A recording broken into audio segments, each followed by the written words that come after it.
Hey guys, I'm Joe Joe Dawson alongside my good friend Daniel Norris. And right now, Daniel Norris is making a Trail of Fire tour all across America.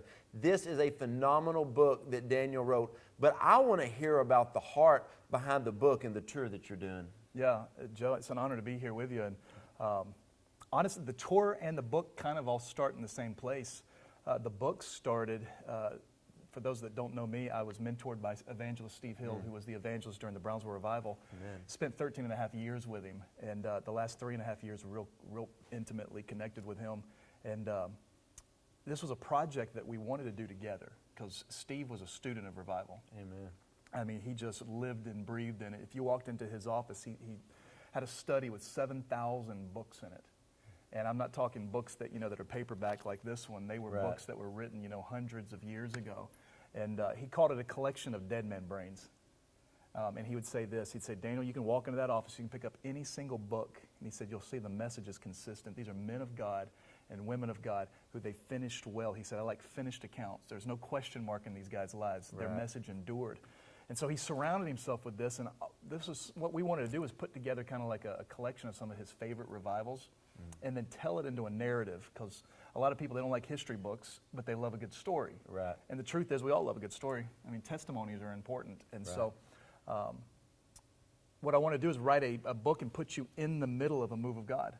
And so we went back to Jonathan Edwards preaching Sinners in the Hands of an Angry God. What would it have been like if you were sitting in that room in Enfield, Connecticut, where it just becomes a chaotic scene as this man of God is preaching a message on eternity. He's got eternity stamped before his eyes. And as he's preaching this message in front of a stubborn, obstinate crowd, suddenly they break. Grown men start grabbing hold of one another, convinced that they're drowning. The floor underneath them is giving way. They're going to slide straight down to hell. He humbled that city and he humbled a nation. Amen. And that story, anyway, it kicks off the book Trail of Fire, and then it goes all the way through 10 different phenomenal moves of God. Maybe we can talk about a few here in just a second. But as we wrote the book, my wife and I, we began to just kind of dream about what would it be like if we could go to some of the spots that God visited and share the story of what God did from the actual location that it took place.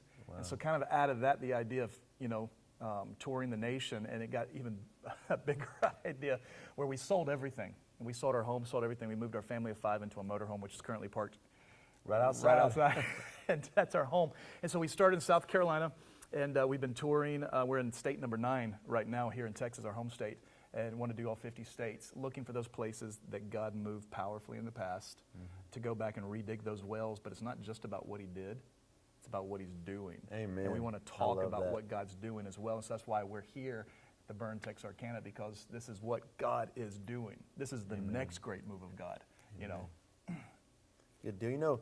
As I read books like this, and I encourage you, if you do not have this book, get it. And just not for yourself, but get books like this for your leaders. Get this for people. Give it to them at Christmas, and then ask them, are you reading this? Because one thing about revival that I love, if you've got to read about past revivals, that gets me excited. Yeah, it stirs you. Yeah. That expectation gets stirred up on the inside of me. And that was the whole reason for the book, was to take an ember from one of those moves of God and put it into the heart of the reader.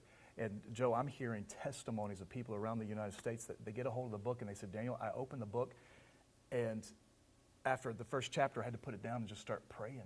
Right. They said, and I picked it back up, and I had to put it back down because I had to go pray. One lady, she told us, she said, I had picked it up at a bookstore and had gone to a restaurant, and she was waiting on her family to get there. And so as she's sitting in the lobby, she makes a mistake. And she cracks open the book and she starts reading it. Well, her family gets there about 20, 30 minutes late, and she's already deep into the first chapter, and she's got tears streaming down her face. And they walk in, what's wrong? And she's like, it's this book. It's just wrecking my heart for revival. And so it ruined their dinner, but she said there's a revival stirring inside of me now. And so that's our heart, is to get these stories into you and ignite something, because we all feel something's got to change. Amen. I'm so tired of the status quo. Amen. And one thing I want to say is what Daniel and his whole family are doing is they just didn't write a book. They are living this.